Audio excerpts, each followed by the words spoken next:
সুপ্রিয় মাধ্যমিক পরীক্ষার্থী বন্ধুরা, তোমাদের জন্য আমি উপস্থিত হয়েছি আজকে মাধ্যমিক এমসিকিউ ব্যাংক 2024 নিয়ে ইতিহাস থেকে তৃতীয় অধ্যায়ের উপরে অত্যন্ত গুরুত্বপূর্ণ এমসিকিউ প্রশ্ন এবং উত্তর নিয়ে।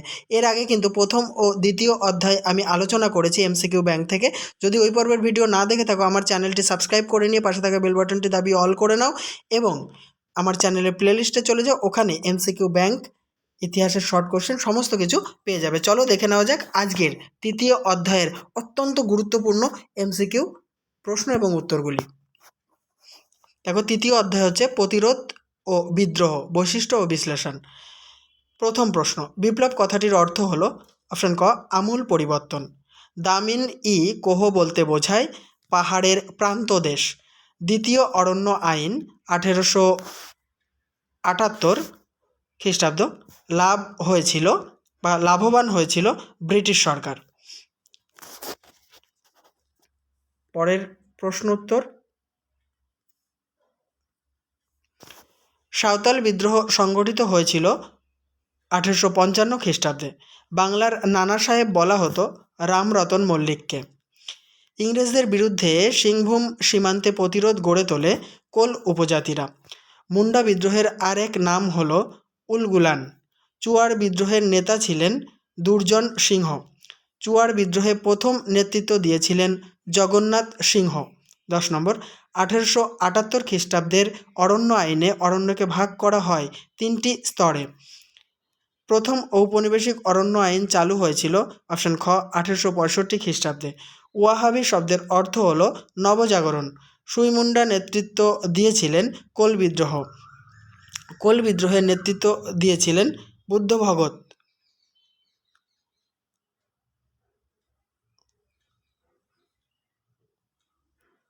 13 নম্বরটা একটু সংশয় আছে, তো আমি এটা দেখে নিয়ে তোমাদেরকে জানিয়ে দেব। যাই হোক, কোল বিদ্রোহের নেতৃত্ব দিয়েছিলেন বুদ্ধ ভগত। 15 নম্বর, সরকার ফরেস্ট চার্টার প্রবর্তন করেন অপশন গ 1855 খ্রিস্টাব্দে। নেক্সট প্রশ্ন এবং উত্তর, সাঁওতাল বিদ্রোহের নেতা ছিলেন সিধু। খুদকাঠি প্রথা প্রচলিত ছিল যে সমাজে? মুন্ডা সমাজে। উলগুলান শব্দের অর্থ ভয়ঙ্কর বিশৃঙ্খলা। কে নিজেকে ধরতি আবা বলে ঘোষণা করেন? বিরসা মুন্ডা। তিতুমিরের প্রকৃত নাম ছিল মীর নিসার আলী 21। তিতুমির কোথায় বাঁশের কেল্লা তৈরি করেন? নারকেলবেড়ে গ্রাম বা নারকেলবেড়িয়ায়। কোল বিদ্রোহ 1831 থেকে 1832 অনুষ্ঠিত হয়েছিল ছোটনাগপুরে।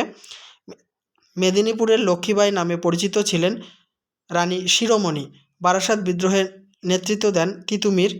সন্ন্যাসী ফকির বিদ্রোহের উল্লেখ আছে কোন উপন্যাসে? অপশন ঘ আনন্দমঠ উপন্যাসে। জঙ্গলমহল নামে একটি পৃথক জেলা গঠন করা হয়েছিল চুয়ার বিদ্রোহের পরে। সন্ন্যাসী ও ফকির বিদ্রোহের অন্যতম নেতা ছিলেন দেবী চৌধুরানী। নেক্সট 28 নম্বর প্রশ্ন, ভারতের প্রথম নীলকর ছিলেন লুই বোনার্ড। জমি আল্লাহর দান বলেছিলেন দুদু মিয়া। হাজি শরিয়তুল্লাহ ফরাজি সম্প্রদায়ের প্রতিষ্ঠা করেন 1820 খ্রিস্টাব্দে। ভারতে ওয়াহাবি আন্দোলনের প্রকৃত প্রতিষ্ঠাতা ছিলেন সৈয়দ আহমেদ। নীল বিদ্রোহের একজন নেতা ছিলেন বিষ্ণুচরণ বিশ্বাস। হুল কথাটির অর্থ হল বিদ্রোহ।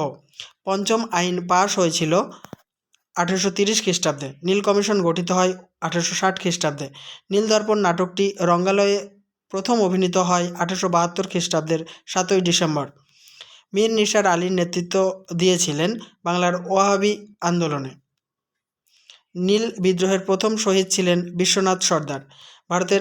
ভারতে নীল চাষ শুরু হয় 1777 খ্রিস্টাব্দে। যে উপন্যাস থেকে সাঁওতাল বিদ্রোহের কথা জানা যায় সেটি হলো আরণ্যক। জেনে নেব পরের প্রশ্নোত্তরগুলি। তার আগে বলি বন্ধুরা, অবশ্যই ভিডিওতে লাইক, কমেন্ট এবং শেয়ার করো। আর চ্যানেলটিতে নতুন হলে সাবস্ক্রাইব করে অল করে দিও। তোমাদের মাধ্যমিকের সমস্ত সিলেবাস আমি কমপ্লিট করার চেষ্টা করছি দ্রুত। তোমরা আমার চ্যানেলের প্লেলিস্ট থেকে দেখে নিতে পারো। 41 নম্বর, দেখো, বারাসাত বিদ্রোহের সময় বাংলার গভর্নর ছিলেন অপশন গ লর্ড বেন্টিং। ফরাজি আন্দোলনের প্রতিষ্ঠাতা হলেন শরিয়ত উল্লাহ। দ্য ব্লু মিউটিনি গ্রন্থটির লেখক হলেন ব্লেয়ার কিং। মেদিনীপুরের চুয়ার অধ্যুষিত অঞ্চলকে বলা হতো জঙ্গলমহল। বারাসাত বিদ্রোহ সংগঠিত হয়েছিল 1830 খ্রিস্টাব্দে। পাবনা কৃষক বিদ্রোহে নেতৃত্ব দেন ঈশানচন্দ্র রায়। রংপুর বিদ্রোহ হয় 1783 খ্রিস্টাব্দে। দুদুমিয়ার প্রধান কার্যালয় ছিল বাহাদুরপুর। দ্বিতীয় অরণ্য আইন পাশ হয় 1878 খ্রিস্টাব্দে। বালাকোটের যুদ্ধ 1831 খ্রিস্টাব্দ। এটি হয়েছিল ওয়াহাবিদের সঙ্গে শিখ জাতির। খুদকাঠি প্রথা হলো জমির যৌথ মালিকানা। 52 সন্ন্যাসী বিদ্রোহ কথাটি প্রথম ব্যবহার করেন ওয়ারেন হেস্টিংস। পরের প্রশ্ন উত্তরগুলি। সবচেয়ে দীর্ঘস্থায়ী কৃষক বিদ্রোহটি হল সন্ন্যাসী ফকির বিদ্রোহ। ঔপনিবেশিক অরণ্য আইনের বিরুদ্ধে সংগঠিত একটি আদিবাসী বিদ্রোহ হল রামপা বিদ্রোহ। ভারতের রাজকীয় বন বিভাগের প্রথম ইন্সপেক্টর জেনারেল ছিলেন ডিয়েট্রিক ব্রান্ডিস। তাহলে বন্ধুরা, এই আলোচনার সঙ্গে সঙ্গে আমি তোমাদের ইতিহাস থেকে তৃতীয় অধ্যায়ের বাছাই করা এমসিকিউ প্রশ্ন এবং উত্তরগুলি সমাপ্ত করলাম। নেক্সট অধ্যায় থেকে খুব তাড়াতাড়ি তোমাদের জন্য আমি এমসিকিউ প্রশ্ন উত্তর পৌঁছে দেবো। তোমাদের যাবতীয় সিলেবাস ধরে সমস্ত কিছুই আলোচনা করব। দেখতে থাকো, সঙ্গে থাকো বিশ্বাস টিউটোরিয়াল ইউটিউব চ্যানেলটি। আর অবশ্যই আমার চ্যানেলকে সাবস্ক্রাইব করে অল করে দিয়ে সমস্ত দরকারি ভিডিওগুলি আমার চ্যানেলের প্লেলিস্ট থেকে দেখে নিতে পারো।